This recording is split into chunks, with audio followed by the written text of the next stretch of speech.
चला तर आज आपण अजिबात पसारा न करता अगदी 10 ते 15 मिनिटात बनवून तयार होईल असा हॉटेलच्या चवीला सुद्धा मागे सारेल असा मस्त दमदमीत चमचमीत आणि झणझणीत व्हेज पुलाव बनवतोय।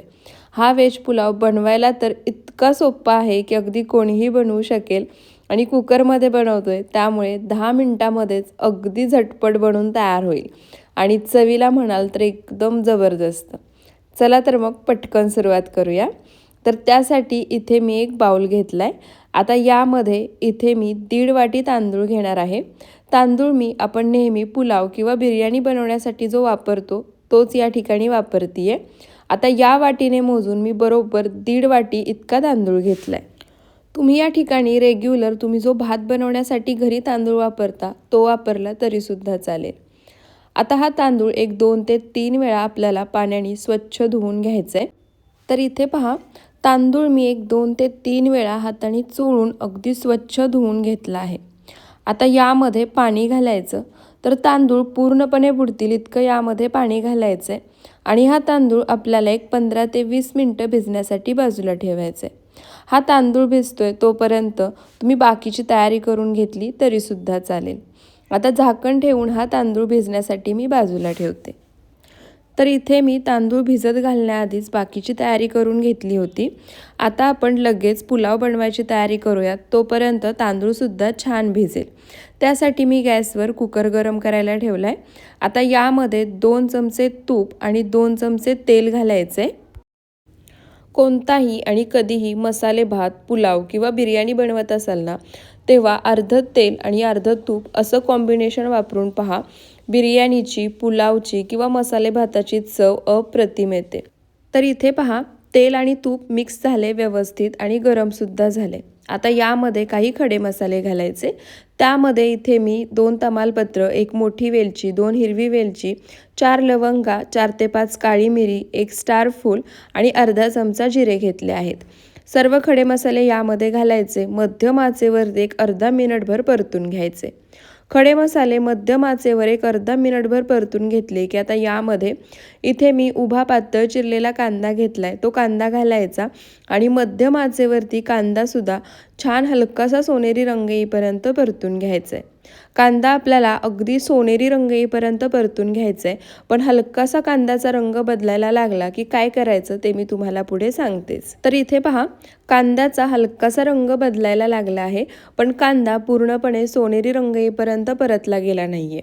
आता याच स्टेपला काय करायचं, यामध्ये आपल्याला राहिलेलं साहित्य घालायचंय। त्यासाठी इथे मी 5 हिरव्या मिरच्या अशा मधून चिरून घेतल्या आहेत त्या घालायच्या आणि 1 चमचा इथे मी खलबत्त्यामध्ये जाडसर कुटून घेतलेली आलं लसणाची पेस्ट वापरतीये। आलं लसणाची पेस्ट तुम्ही विकतची किंवा मिक्सरला एकदम बारीक केलेली वापरली तरी सुद्धा चालेल। आता आलं लसणाचा कच्चेपणा जाईपर्यंत आणि कांद्याला छान सोनेरी रंग येईपर्यंत हे सर्व आपल्याला मध्यम आचेवरती परतून घ्यायचंय। आता या ठिकाणी जर हा पुलाव तुम्हाला जास्त तिखट बनवायचा नसेल तर हिरव्या मिरचीचं प्रमाण कमी केलं तरी सुद्धा चालेल। ही हिरवी मिरची तिखटाला कमी आहे त्यामुळे मी थोडीशी जास्त वापरली आहे। तर इथे पहा आलं लसणाचा कच्चेपणा जाईपर्यंत कांद्याला छान सोनेरी रंग येईपर्यंत सर्व साहित्य मी परतून घेतले। आता यामध्ये इथे मी 2 मध्यम आकाराचे टोमॅटो बारीक चिरून घेतले आहेत ते घालायचे। त्यासोबतच एक छोटा अर्धा चमचा मी मीठ सुद्धा घातले। आता हा टोमॅटो सुद्धा आपल्याला छान मऊसूद होईपर्यंत परतून घ्यायचे। टोमॅटो परतून घेत असताना त्यामध्ये थोडंसं मीठ घातलं ना की टोमॅटो छान मऊसूद असा परतला जातो आणि पटकन परतून होतो। तर इथे पहा टोमॅटो सुद्धा मी छान मऊसूद होईपर्यंत परतून घेतला आहे। आता यामध्ये आपल्याला काही पावडर मसाले घालायचे आहेत। तर पावडर मसाले घालण्याआधी गॅसचा फ्लेम पूर्णपणे लो करायचा आणि पावडर मसाल्यांमध्ये इथे मी एक छोटा अर्धा चमचा हळद घातली आहे। 1 चमचा इथे मी कश्मीरी लाल मिरची पावडर घालणार आहे। आपण यामध्ये हिरवी मिरची सुद्धा वापरली आहे त्यामुळे कश्मीरी लाल मिरची पावडर तिखटाला जरी कमी असेल तरी तुमच्या अंदाजाने घातली तरी सुद्धा चालेल किंवा हिरव्या मिरचीचं प्रमाण कमी जास्त करू शकता। 1 चमचा यामध्ये जिरेपूड घालायची आणि 1 चमचा गरम मसाला। गरम मसाल्याऐवजी तुम्ही या ठिकाणी पुलाव मसाला किंवा बिर्याणी मसाला वापरला तरी सुद्धा चालेल। पाव चमचा हिंग याच स्टेपला यामध्ये घालायची आणि आता पावडर मसालेसुद्धा सर्व साहित्यासोबत मिक्स करायचे, कच्चेपणा जाईपर्यंत आणि तेल सुटेपर्यंत छान असे परतून घ्यायचे। तर इथे पहा पावडर मसालेसुद्धा कच्चेपणा जाईपर्यंत तेल सुटेपर्यंत मी परतून घेतले आहेत। त्यानंतर आता यामध्ये इथे मी अर्धी वाटी दही छान असं फेटून घेतले। आता हे फेटून घेतलेलं दही यामध्ये घालायचं। आता दही घालण्यापूर्वी लक्षात ठेवा गॅसचा फ्लेम एकतर पूर्णपणे लो करायचा किंवा गॅस बंद केलात तरीसुद्धा चालेल। मी या ठिकाणी गॅसचा फ्लेम पूर्णपणे लो केला आहे आणि त्यानंतर दही या मसाल्यासोबत मिक्स करायचं आणि छान तेल सुटेपर्यंत दहीसुद्धा परतून घ्यायचं। जर गॅसचा फ्लेम मीडियम किंवा हाय असेल तर दही घातल्यानंतर ते फाटण्याची शक्यता असते। त्यामुळे गॅसचा फ्लेम एकतर पूर्णपणे लो ठेवायचा किंवा गॅस बंद करायचा। दही मिक्स करून झाल्यानंतर तुम्ही गॅस चालू करू शकता। इथे पहा दहीसुद्धा मी छान एकसारखं मिक्स करून तेल सुटेपर्यंत शिजवून घेतले। आता यामध्ये आपल्याला भाज्या घालायच्या आहेत। तर भाज्यांमध्ये इथे मी अर्धी वाटी हिरवा मटार घेतलाय। मटार मी फ्रोझन वापरतीये, तुम्ही ताजा वापरू शकता। त्यासोबतच एक मध्यम आकाराचा बटाटा चिरून घेतलाय तो घालायचा, अर्धी वाटी चिरलेली बीन्स आणि एक गाजर चिरून घेतले ते सुद्धा घालायचं। आणि आता या सर्व भाज्या तयार मसाल्यासोबत मिक्स करायच्या आणि मध्यम आचेवरती 1-2 ते 3 मिनिटं परतून घ्यायच्या। तुम्ही या ठिकाणी आपण ज्या भाज्या घातल्या आहेत त्या व्यतिरिक्त तुमच्या आवडीच्या आणखी दुसऱ्या भाज्यासुद्धा यामध्ये वापरू शकता। आता या भाज्या परतून होत आहेत तोपर्यंत इथे तुम्ही पाहू शकता आपण जो तांदूळ भिजत ठेवला होता ना तो तांदूळसुद्धा अगदी छान भिजला गेला आहे। तांदूळ जेव्हा हातामध्ये घेतोय ना अगदी नकाने अलगद जरी दाबलं तरी तांदळाचे 2 भाग होत आहेत, म्हणजे तांदूळ परफेक्ट असा भिजला गेला आहे।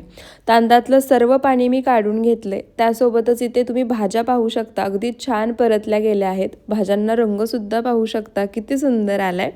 पुलावसुद्धा छान रंगबेरंगी बनून तयार होतो। आता तांदूळसुद्धा आपण यामध्ये काढून घेऊयात। तर इथे पहा सर्व तांदूळसुद्धा मी यामध्ये काढून घेतला आहे। आता भाज्यांसोबत हा तांदूळसुद्धा आपल्याला मिक्स करायचं आहे आणि 1-2 मिनिटं मध्यम आचेवरती परतून घ्यायचं आहे। पण तांदूळ भाज्यांसोबत मिक्स करताना लक्षात ठेवा पटापट करायचं नाही, अगदी अलगद हाताने मिक्स करून घ्यायचं आहे। जसं मी व्हिडिओमध्ये दाखवतेय ना अगदी त्याच पद्धतीने, कारण नेहमीसारखाच तांदूळ जर तुम्ही पटपट मिक्स करून घेतलात तर हा तांदूळ आपण भिजवून घेतलाय त्यामुळे तो तुटू शकतो। त्यामुळे अगदी हलक्या हाताने हा तांदूळ भाज्यांसोबत मिक्स करून आपल्याला परतून घ्यायचा आहे। तर इथे पहा 1-2 मिनिटं मध्यम आचेवरती तांदूळ भाज्यांसोबत मिक्स करून मी परतून घेतलाय। आता यामध्ये थोडीशी बारीक चिरलेली हिरवी कोथिंबीर घालायची आणि कोथिंबीरसुद्धा मिक्स करून पुन्हा एखाद मिनिटभर हे आपल्याला असंच परतून घ्यायचं आहे। कोथिंबीर घातल्यानंतर एखाद मिनिटभर तांदूळ पुन्हा परतून घेतला की आता यामध्ये आपल्याला पाणी घालायचं आहे। तर आता या ठिकाणी मी पाण्याचं प्रमाणसुद्धा तुम्हाला परफेक्ट सांगणार आहे। त्यासाठी ज्या वाटीने किंवा ग्लासने तुम्ही तांदूळ मोजून घ्याल तीच वाटी किंवा ग्लास तुम्हाला या ठिकाणी पाणी मोजून घालण्यासाठी वापरायचं आहे। तर इथे मी या वाटीने मोजून 1.5 वाटी तांदूळ घेतला होता, त्याच वाटीने मोजून इथे मी 2.5 वाटी यामध्ये पाणी घालणार आहे। डबल पाण्याचा वापर करायचा नाही, अर्धी वाटी किंवा अर्धा ग्लास पाणी आपल्याला कमीच वापरायचे, कारण आपण हा पुलाव कुकरमध्ये बनवतोय। जर पुलाव तुम्ही पातेल्यामध्ये किंवा कढईमध्ये बनवत असाल ना तर जेवढा तांदूळ घेतलाय त्याच्या दुप्पट पाण्याचा वापर करायचा। तर इथे पहा मी बरोबर ज्या वाटीने मोजून तांदूळ घेतला होता त्या वाटीने मोजून 2.5 वाटी पाणी यामध्ये घातले। पाणी घातल्यानंतर आता हा तांदूळ सर्व भाज्या मसाले पाण्यासोबत आपण एकदा एकसारखे मिक्स करून घेऊयात। तर इथे पहा पाणी घातल्यानंतर सर्व साहित्य मी छान एकसारखं मिक्स करून घेतलं आहे। आता यामध्ये टोमॅटो भाजून घेताना मी थोडंसं मीठ घातलं होतं, त्यामुळे मी या स्टेपला आत्ता यामध्ये चवीनुसार मीठ घालून घेणार आहे। जर तुम्ही टोमॅटो भाजून घेत असतानाच त्यामध्ये सुरुवातीलाच मिठाचं प्रमाण अगदी अचूक घातलं असेल तर या स्टेपला मीठ नाही घातलं तरीसुद्धा चालेल। त्यासोबतच इथे मी अर्धा लिंबू घेतला, या अर्ध्या लिंबाचा रस यामध्ये घालायचा। लिंबाचा रस घातल्यामुळे पुलाव अजिबात आंबट होत नाही, पण त्याची चव अप्रतिम लागते आणि तांदूळसुद्धा शिजून छान मोकळा होतो। आता कुकरचं झाकण लावायचं आणि मध्यम आचेवरती कुकरची फक्त 1 शिट्टी करायची. 1 शिट्टी झाल्यानंतर गॅस पूर्णपणे लो करायचा, 2 मिनटं तसाच ठेवायचा, बंद करायचा आणि कुकर पूर्णपणे थंड करून घ्यायचा. तर इथे पहा कुकरची 1 शिट्टी झाली आहे. गॅसचा फ्लेम पूर्णपणे लो केला आहे. 2 मिनटं असाच ठेवायचा, त्यानंतर गॅस बंद करून घ्यायचा. तर इथे पहा कुकर पूर्णपणे थंड झाला आहे. मी तुम्हाला झाकण काढून सुद्धा दाखवते. तर इथे पहा झाकण काढल्यानंतर पुलाव अजून थोडासा गरमच आहे, तरीसुद्धा तांदूळ प्रत्येक शीत त्याचा मोकळा शिजून तयार झाला आहे. अगदी मस्त रंगबेरंगी असा हा पुलाव बनून तयार होतो आणि चवीला सुद्धा अप्रतिम लागतो. कुकरचं झाकण काढल्या काढल्या याचा सुगंध तर अगदी घरभर पसरलाय. आता लगेच हा पुलाव आपण सर्व करून घेऊया. पुलाव ताटामध्ये काढताना सुद्धा तुम्ही पाहू शकता काय मोकळा सुळसुळीत हा तांदूळ शिजून तयार झाला आहे. आणि आपण यामध्ये जास्तीचे मसाले वापरले नाही आहेत किंवा जास्त वेळ लागला नाही आहे. अगदी 10 मिनटात हा पुलाव बनून तयार झाला आहे. मी मस्त रायतासोबत सर्व केला होता. अगदी मसाल्यांचं मिठाचं प्रमाणसुद्धा परफेक्ट झालं आहे. तर तुम्हीसुद्धा एकदा न्यू इयरला या पद्धतीने हा व्हेज पुलाव नक्की बनवून पहा.